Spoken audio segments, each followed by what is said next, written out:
Hi అండి. ఈ వీడియోలో వచ్చేసి మనం బ్లౌజ్కి సైడ్ జాయింట్ ఫిట్టింగ్ చేసేటప్పుడు ఖర్చు ఏమీ కనిపించకుండా నీట్గా ఏ విధంగా స్టిచ్చింగ్ చేయాలో చూద్దాం.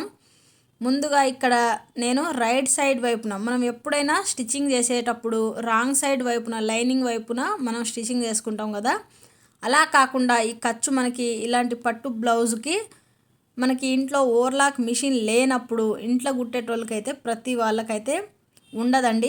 కొంతమందికి ఉంటుంది, కొంతమందికి అయితే ఉండదు.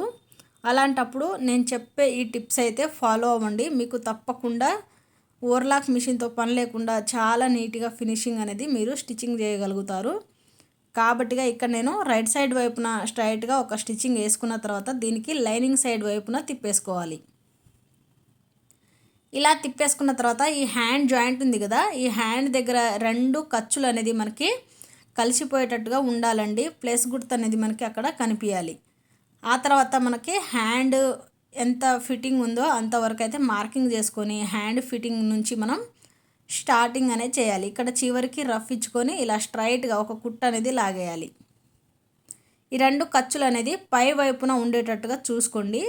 ఒకటి కిందికి, ఒక సైడ్కి, బ్యాక్ పార్ట్ కిందికి, ఫ్రంట్ పార్ట్ పైకి ఉండేటట్టుగా కాకుండా రెండు పైకే ఉండేటట్టుగా చూసుకొని ఇలా స్ట్రైట్గా ఒక స్టిచ్చింగ్ అనేది లాగేయండి.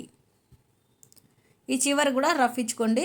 అలాగే దీని పక్కన ఒక పాదం ఇంచు గ్యాప్ తోటి ఒక 3-4 లైన్స్ అనేది స్ట్రైట్గా స్టిచ్చింగ్ చేయండి.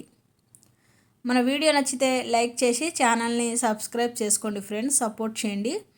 అలాగే మీ ఫ్యామిలీ మెంబర్స్కి ఎవరికైనా యూజ్ అవుతుంది అనుకుంటే తప్పకుండా షేర్ చేయండి.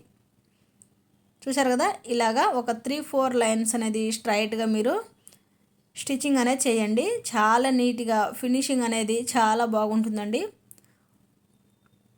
మనకి ఓవర్లాక్ మిషన్తోనే పని లేకుండా ఉంటుంది. చూసారు కదా, ఈ విధంగా ఉంటుంది. ఇక్కడ చూడండి, ప్లస్ గుర్తులు అనేది రెండు సంఖ దగ్గర కలిసిపోవాలి. వీడియో నచ్చితే లైక్ చేసి ఛానల్ని సబ్స్క్రైబ్ చేయండి.